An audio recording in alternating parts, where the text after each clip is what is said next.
तो हम आज का लेक्चर स्टार्ट करते हैं। इसमें हमें रेडियो न्यूक्लियाइड के बारे में पढ़ना है, रेडियो फार्मास्यूटिकल के बारे में पढ़ना है, ठीक है। इसकी कंपोजिशन कैसी होती है, इसका स्ट्रक्चर कैसा होता है, उसके बाद इसकी प्रोडक्शन कैसे होती है। फिर उसके बाद हम इसके एंड पे देखेंगे कि जब हम यूज़ करते हैं इसको रेडियो फार्मास्यूटिकल को बॉडी के लिए या इमेजिंग के लिए जब हम यूज़ करते हैं तो इसके क्या क्या सेफ्टी मेजर्स हैं, इसके क्या क्या ड्रॉबैक्स हो सकते हैं, क्या क्या साइड इफेक्ट्स हो सकते हैं, या फिर हमने ये देखना है कि इसमें जो रेडिएशंस हैं उसकी शील्डिंग हमने किस तरह से करनी है। तो ये जो सारी चीज़ें हैं ये हम इन लेक्चर्स में आगे डिस्कस करेंगे। तो सबसे पहले अगर हम देखें तो मैं थोड़ी सी कुछ चीज़ों को दोबारा से क्विकली आपको रिव्यू करवाऊंगी जो हमने स्टार्ट के लेक्चर्स में किया था, जहाँ पे हमने डिटेल से किया था, लेकिन हमने यहाँ डिटेल से नहीं, लेकिन मैं क्विकली इनको रिव्यू करूँगी, ठीक है। अब न्यूक्लियर मेडिसिन में असल में हम क्या करते हैं कि रेडियो एक्टिव मटीरियल जो है वो हमने यूज़ करना है किस चीज़ के लिए, डायग्नोसिस के लिए और ट्रीटमेंट के लिए, ठीक है। अगर हम डायग्नोसिस के लिए यूज़ कर रहे हैं तो हमारे पास वो क्या होगी, रेडियो, ठीक है। अब दो चीज़ें होती हैं हमारे पास, या तो थेरेपी होती है या प्लास्टी होती है, ठीक है। अगर आप डायग्नोसिस के लिए यूज़ कर रहे हैं तो वो रेडियोथेरेपी होगी। अगर आप ट्रीटमेंट के लिए यूज़ करेंगे, किसी कैंसर सेल्स को ख़त्म करने के लिए आप यूज़ कर रहे हैं तो वो प्लास्टी होगी, ठीक है। तो वो रेडियो प्लास्टी होगी। लेकिन हम जो यहाँ पे फोकस करेंगे जिन चीज़ों पे, वो हमारे पास क्या है, रेडियोथेरेपी। उसके बाद हम कहते हैं कि हमें जो रेडियो न्यूक्लियाइड हमने यूज़ करना है, जो हमने ड्रग यहाँ पे यूज़ करनी है, वो कैसी होनी चाहिए, किस तरह की होनी चाहिए कि वो हम जो है वो ज़्यादा प्रेफरेबली यूज़ कर सके, उसके ड्रॉबैक्स कम से कम हो। सबसे पहले हम कहते हैं कि जो हमने रेडियो न्यूक्लियाइड यूज़ करना है वो शॉर्ट लिव्ड होना चाहिए, ठीक है। अब शॉर्ट लिव्ड के लिए हम ये कहते हैं कि उसकी हाफ लाइफ जो है वो कम से कम हो, ठीक है। अब हाफ लाइफ कम होगी तो फिर क्या होगा, ये हमने पहले से बहुत डिटेल से डिस्कस किया, लेकिन मैं आपको बता देती हूँ हाफ लाइफ कम होने की वजह से वो बॉडी से इजीली एक्सक्रीट हो जाएगा, एलिमिनेट हो जाएगा, जिसकी वजह से जो रेडिएशन एक्सपोजर है बॉडी में वो कम से कम होगा, ठीक है। Which has to be combined to a pharmaceutical. तो हमने जो रेडियो न्यूक्लियाइड था उसको कंबाइन किया किसके साथ, फार्मास्यूटिकल के साथ। वो फार्मास्यूटिकल जो कि हमारा इंटरेस्टेड होगा, जो हमने उस ऑर्गन के लिहाज से डिसाइड करना है जिसकी हमने इमेजिंग करनी है, ठीक है। तो हमने रेडियो न्यूक्लियाइड को क्या किया, फार्मास्यूटिकल के साथ कंबाइन करना है, ठीक है। अब जो फार्मास्यूटिकल होगा वो एक डिफाइंड फार्मास्यूटिकल होगा, ठीक है। और उसके बाद हमने उसको इंजेक्ट करना है, या फिर उसका कोई और मेथड होगा जिसमें वो क्या हो सकता है, ऑरल भी हो सकता है, ठीक है, या फिर हम उसको इनहेल करवा सकते हैं। वो डिपेंड करेगा कि आपकी इमेजिंग किस तरह की है। जब हमने ये रेडियो फार्मास्यूटिकल जो है फॉर एग्जांपल वो पेशेंट को इंजेक्ट किया, उसके बाद हमने क्या करना है, उस ऑर्गन में क्या करना है, इमेजिंग करनी है। अब इमेजिंग के लिए हम गैमा कैमरा यूज करते हैं। गैमा कैमरा से हमने क्या करना है, उन एक्सरेज को, जो गैमा रेज हैं उनको क्या करना है, आपने डिटेक्ट करना है। डिटेक्ट करने के बाद जो पिक्चर्स हैं वो कंप्यूटर में कंस्ट्रक्ट होंगी, ठीक है। ये जो सारी चीज़ें थी ये हम पहले भी पढ़ चुके हैं, इसलिए ये मैं सिर्फ आपको क्विकली रिव्यू करवा रही हूँ।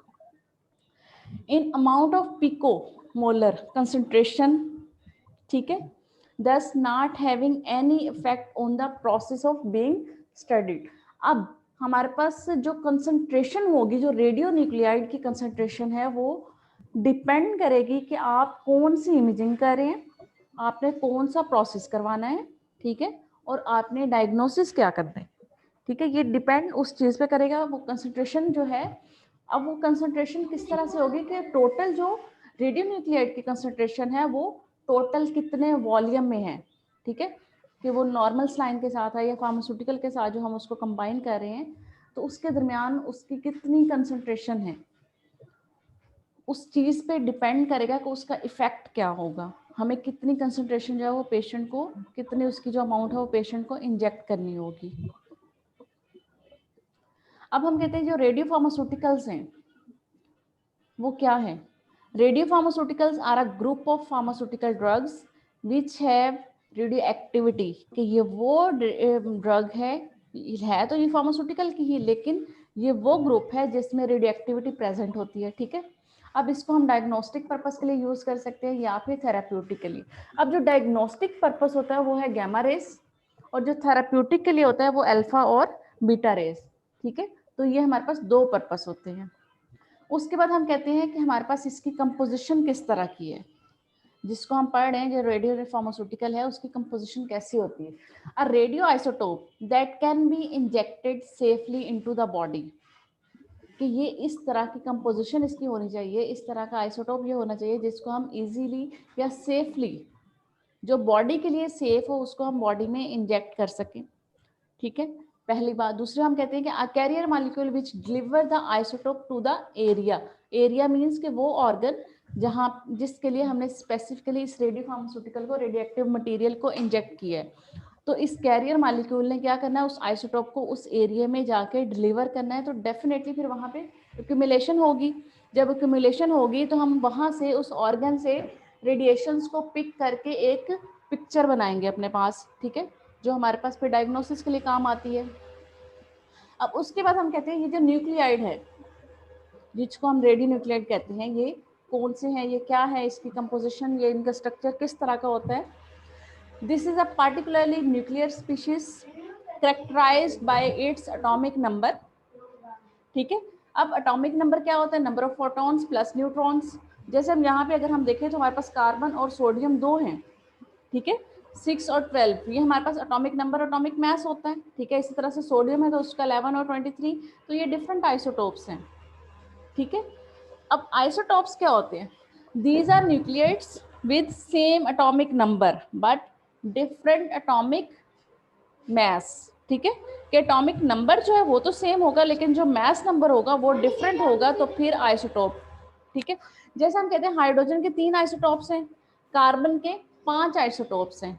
ठीक है, अब अगर यहाँ पे हम देखें तो हमारे पास क्या है कि इनके एटॉमिक नंबर डिफरेंट है लेकिन एटॉमिक जो मास है वो सेम है। सॉरी, एटॉमिक जो मास है वो डिफरेंट है लेकिन जो एटॉमिक नंबर है, जैसे 1 आ रहा है हाइड्रोजन का, ठीक है, और जो मास नंबर है वो 1 2 3 आ रहा है, तो तीनों आइसोटोप्स का मास नंबर जो है वो डिफरेंट है। इसी तरह से कार्बन के आइसोटोप्स हैं। अब इनमें से हम देखेंगे कौन सा आइसोटोप जो है वो हम यहाँ पे यूज कर सकते हैं, किस एटम का कौन सा आइसोटोप हम यूज कर सकते हैं, कौन सा रेडियो न्यूक्लाइड जो है वो हम अपनी इमेजिंग के लिए यूज कर सकते हैं। तो पार्टिकुलरली कुछ हमारे पास होते हैं जो स्पेसिफाइड होते हैं, हम सारे के सारे यूज नहीं करते। उसके बाद हम कहते हैं कि हमारे पास ये जो रेडियो न्यूक्लाइड है इसका यूजेज क्या है या इसकी वर्किंग किस तरह से होती है। A radio tracer injected into a vein and emits a gamma radiation as it decays. ठीक है, कि हमने रेडियो ट्रेसर को, रेडियो न्यूक्लाइड को इंजेक्ट किया, उसके बाद उसने क्या किया, गैमा रेडिएशंस को क्या किए, उसने इमिट किया। जैसे ही वो डिके का प्रोसेस होगा वहाँ पे, तो फिर उन गैमा रेज को गैमा कैमरा ने डिटेक्ट करना है। ठीक है, उस स्पेसिफाइड एरिया से जहाँ से रेडिएशंस निकल रही हैं, और एक इमेज जो है वो क्रिएट हो जाती है। यहाँ पे अगर हम देखें तो ये इंजेक्शन हम इंजेक्ट करते हैं, उसके बाद ये हमारे पास गैमा कैमरा, ये डुअल हेड गैमा कैमरा है, और यहाँ से हम इमेजिंग जो है वो एक्वायर करते हैं। आइडियल रेडियो न्यूक्लियाइड किस तरह का होना चाहिए, emits gamma radiation at suitable energy for detection with the gamma camera. कितनी 60 टू 400 केवी होती है, लेकिन आइडियली जो एनर्जी होती है वो कितनी होती है, 150 केवी। तो अगर आपको याद हो तो हमने कहा था टेक्नीशियम हम बहुत ज़्यादा यूज़ करते हैं, क्योंकि उसकी जो एनर्जी है वो आइडियल के बहुत पास पास है, उसकी एनर्जी 140 केवी होती है। ठीक है, तो हम इस तरह की रेडियो न्यूक्लाइड यूज करेंगे जिसकी जो एनर्जी होगी वो अच्छी हो, सूटेबल एनर्जी हो। ठीक है, जिसको गैमा कैमरा जो है वो इजीली डिटेक्ट कर सके। जब वो इजीली डिटेक्ट करेगा तो फिर उसकी जो इमेज होगा वो बहुत अच्छा क्रिएट होगा। शुड नॉट इमिट अल्फा और बीटा रेडिएशन, मीन्स के वो प्योरली गैमा इमिटर होगा। वो रेडियो न्यूक्लाइड हमने यूज करना है जिसकी ज्यादा से ज्यादा जो रेडिएशंस हैं वो सिर्फ गैमा निकल रही है, उसमें से अल्फा या बीटा नहीं निकल रही, या उसमें से एक्सरेज नहीं निकल रही। ठीक है, उनकी वजह से हमारी जो इमेज रेजोल्यूशन है वो डिक्रीज होगी, इंक्रीज नहीं होगी। इसलिए अगर प्योरली गैमा इमिटर होगा तो वो हम यूज करेंगे। ठीक है, half life similar to length of the test, half life similar to the, अब हाफ लाइफ को हमने लेंथ ऑफ द जो टेस्ट है उसके लिहाज से डिफाइन करना है। ठीक है, अब अगर हमें एक छोटे टाइम के लिए, फॉर एग्जांपल हमारा जो टाइम, जो प्रोसीजर का टाइम है वो आधे में 1 घंटे में ख़त्म हो जाना है, ये 1 घंटे में ख़त्म हो जाएगा, तो हमने इस तरह का रेडियो फार्मास्यूटिकल उसके लिए स्पेसिफाई करेंगे, ये ऑप्टिमम होगा जिसकी हाफ लाइफ शॉर्ट होगी, ताकि जब हमारा टेस्ट ख़त्म हो जाए तो वो बॉडी से ईजिली एलिमिनेट हो जाए। ज़्यादा टाइम के लिए वो बॉडी में ना पड़ा रहे, ठीक है। उसके बाद हम कहते हैं ये चीप होना चाहिए और इजीली अवेलेबल होना चाहिए। तो ये सारी पैरामीटर्स आते हैं कि हम कहते हैं कि एक जो रेडियो न्यूक्लियोइड है वो आइडियल है, ये ऑप्टिमम है कि हम उसको इमेजिंग के लिए यूज कर सकते हैं। अब अगर हम यहाँ पे देखें तो ये पीरियोडिक टेबल है, इसको आप एक नज़र देखेंगे तो आपको याद आ जाएगा, मैट्रिक और एफएससी में हमने इसके बारे में काफ़ी कुछ पढ़ चुके हैं, इवन उससे पहले भी 8th क्लास में भी। तो यहाँ पे हमने वो रेडियो फार्मास्यूटिकल्स यूज़ करने हैं जो कि कौन से हैं जिनकी रेडियो एक्टिविटी है, ठीक है। अब कौन कौन से हैं वो मैं आपको साथ साथ आगे डिस्क्राइब भी कर दूंगी, लेकिन वो सारे के सारे जो हैं वो इसी पीरियोडिक टेबल से ही हम एलिमेंट उठाते हैं, वो बाहर से कोई नहीं आते, वो इसी में से हम उठाते हैं। सबसे पहले जो मोस्ट कॉमन हमारे पास होता है, जो हम ज़्यादातर यूज़ करते हैं, वो टेक्नीशियम है। This is the most common radionuclide use in nuclear medicine, taking its name from Greek word technetos, ठीक है, जो कि मीनिंग है आर्टिफिशियल का। It was the first element to be produced artificially. हमने इस एलिमेंट को फर्स्ट टाइम प्रोड्यूस किया था, जिसको हमने फिर न्यूक्लियर मेडिसिन में यूज़ किया था, और ये मोस्ट कॉमन है, इजीली अवेलेबल है अब, तो इसलिए। और इसके अलावा इसकी जो एनर्जी होती है वो भी ऑप्टिमम होती है, इसकी हाफ लाइफ भी ऑप्टिमम है, तो इस वजह से हम इसको ज़्यादातर यहाँ पे यूज़ करते हैं। उसके बाद हमारे पास जो इसका दूसरा पोर्शन आता है, एक तो रेडियो है, दूसरा पोर्शन है फार्मास्यूटिकल। अब अगर हम फार्मास्यूटिकल की बात करें तो हम कहते हैं आइडियल जो फार्मास्यूटिकल है वो किस तरह का होना चाहिए, चीप होना चाहिए, इजीली अवेलेबल होना चाहिए, ठीक है। उसके बाद रेडियो न्यूक्लियाइड जो हमने यूज़ करना है, ठीक है, उसके साथ इसकी जो बायोलॉजिकल बिहेवियर है वो मैच करना चाहिए, ठीक है, कि दोनों की आप ये कह लें केमिस्ट्री मैच होनी चाहिए, जो हमने फार्मास्यूटिकल यूज़ करना है, ठीक है, और जो रेडियो एलिमेंट हमने यूज़ करना है। उसके बाद रेडियो फार्मास्यूटिकल जो वो इजीली प्रिपेयर हो सके, उसके बाद ये इजीली उस ऑर्गन में लोकलाइज हो सके जो ऑर्गन ऑफ इंटरेस्ट है, जिसको हमने स्कैन करना है, जिसकी हमने डायग्नोसिस करनी है। उसके बाद हम कहते हैं half life of the elimination from body similar to duration of test. जैसे मैंने अभी आपको पीछे बताया कि हमारी जो रेडियो फार्मास्यूटिकल है उसकी हाफ लाइफ जो है वो उसके साथ जो है वो मैच करनी चाहिए, कि आपका टेस्ट जो है 24 घंटे अगर लेंथ है तो आपने उसके लिहाज से हाफ लाइफ उसकी होनी चाहिए, अगर आपका टेस्ट जो है वो 6 घंटे का है तो उसके लिहाज से, ताकि जैसे ही आपका टेस्ट खत्म होता है उसकी हाफ लाइफ जो है वो अगर शॉर्ट होगी तो वो इजीली बॉडी से एक्सक्रीट हो जाएगा, एलिमिनेट हो जाएगा, और जो एक्सपोजर हो रहा है वो ख़त्म हो जाएगा।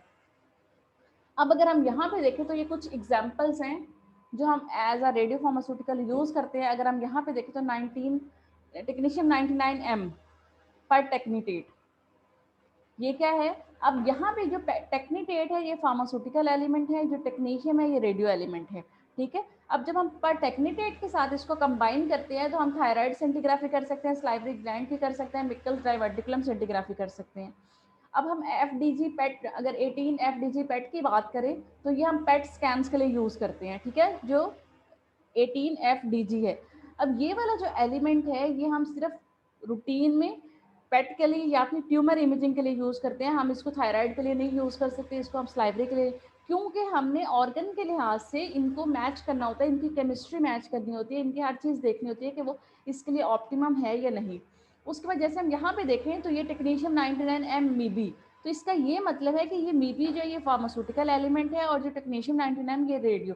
अब यहाँ पे टेक्नीशियम को हमने मीबी के साथ अटैच किया और हमने पैराथायराइड इमेजिंग करनी है, ठीक है। इसी तरह टेक्नीशियम पॉलीफॉस्फेट है तो ये बोन सिंटिग्राफी के लिए यूज होता है। फिर टेक्नीशियम रेड ब्लड सेल के साथ अगर कंबाइन हुआ हुआ है तो ये कार्डिक जो वेंटिकुलोग्राफी है या GI ब्लीड के लिए जो स्टडी हम करते हैं उसके लिए यूज होते हैं। अब ये जो स्टडीज हैं ये हमने कुछ पहले डिस्क्राइब की हैं, कुछ आगे आप जो आपके फर्दर लेक्चर्स होंगे उनमें आप पढ़ेंगे, तो इस पे आपने कंफ्यूज नहीं होना है कि ये क्या है। अब जैसे बोन सिंटिग्राफी है ये हम पहले से कर चुके हुए हैं, ठीक है, तो आपको पता है कि हम यहाँ पे रेडियो फार्मास्यूटिकल यूज़ करते हैं ये वाले। उसके बाद यहाँ पे अगर हम देखें तो ये टेक्नीशियम 99M एल्ब्यूमिन है, ठीक है। अब ये भी हमारे पास क्या है कि जो कार्डिक इमेजिंग वगैरह है या फिर जो आप ये कहते हैं कि जो वेंटिकुलर स्कैन्स वगैरह है वहाँ पे हम इसको यूज़ कर सकते हैं। उसके बाद हमारे पास क्या है टेक्नीशियम 99M सल्फर कोलाइड, ठीक है, ये भी GI ब्लीड के लिए हम यूज़ कर सकते हैं। अब जैसे अगर हमने पीछे देखें तो हमने यहाँ पे भी GI ब्लीड के लिए यूज़ किया था, ठीक है, जो कि technetium 99M red blood cells था। उसके बाद ये वाला भी हम देखेंगे कि हम सिर्फ जीआई ब्लेड के लिए स्टडी कर रहे हैं या हमने साथ में कुछ और भी देखना है। ठीक है, अगर हमने कुछ और देखना है तो अगर दो चीजों को आप स्टडी कर रहे हैं तो कौन सा रेडियो फार्मास्यूटिकल है जो दोनों के लिए यूज हो सकता है। ठीक है, या फिर आपने सिर्फ जीआई ब्लेड के लिए देखना है तो फिर दोनों में से कौन सा ज्यादा ऑप्टिमम है वो आप यूज करेंगे। ठीक है, इसी तरह से हमारे पास लिकोसाइड्स के लिए तो व्हाइट सेल्स की सिंटिग्राफी अगर हमने करनी है तो फिर हमारे पास हेपेटोबिलिटी की स्टडी है। तो ये डिफरेंट हमारे पास रेडियो फार्मास्यूटिकल्स आते हैं, लेकिन अगर आप देखें तो ये जो रेडियो एलिमेंट था वो सेम था, टेक्नीशियम ही है, क्योंकि मैंने आपको स्टार्ट से कहती हूँ टेक्नीशियम ऐसा रेडियो एक्टिव एलिमेंट है जिसको हम बहुत ज़्यादा यूज़ करते हैं, तो उसके साथ हम फार्मास्यूटिकल का एलिमेंट जो है चेंज करते जाते हैं और उसको अपनी स्टडी के लिहाज से मॉडिफाई कर लेते हैं और फिर उसके साथ हम स्कैन करते हैं। ठीक है, यहाँ पे अगर हम देखें तो टेक्नीशियम 99M DTPA है, DMSA है। ठीक है, तो उसके बाद यहाँ पे अगर ये देखें तो ये इंडियम है 111। ठीक है, तो ये डिफरेंट है, ये टेक्नीशियम नहीं है। यहाँ पे ये रेडियो न्यूक्लियाइड एलिमेंट है। ठीक है, तो यहाँ पे टेक्नीशियम था, ये हमने चेंज, अब वो डिपेंड करेगा कि आप स्टडी चेंज कर रहे हैं तो फिर आप दूसरा रेडियो फार्मास्यूटिकल भी यूज कर सकते हैं, जरूरी नहीं आपने टेक्नीशियम ही यूज करना है। ठीक है, तो ये डिफरेंट हमारे पास डिटेल थी रेडियो फार्मास्यूटिकल्स की जो हम यूज कर सकते हैं रूटीन में अपनी स्टडीज के लिहाज से कि आपने कौन सी स्टडी करनी है तो आप कौन सा रेडियो फार्मास्यूटिकल उसके लिए यूज कर सकते हैं। तो यहाँ पे अभी आज ये वाला लेक्चर खत्म कर लेते हैं, नेक्स्ट फिर इसको हम आगे यहीं से स्टार्ट करेंगे। मैं आगे थोड़ा सा रेडियो एक्टिविटी के बारे में आपको बताऊंगी जो हम पहले डिटेल से कर चुके हैं, लेकिन क्विकली इसको रिव्यू करेंगे ताकि फिर हम जब रेडियो फार्मास्यूटिकल के प्रोडक्शन के बारे में पढ़ें तो आपको चीज़ें ज़्यादा अच्छे से समझ आ सकें।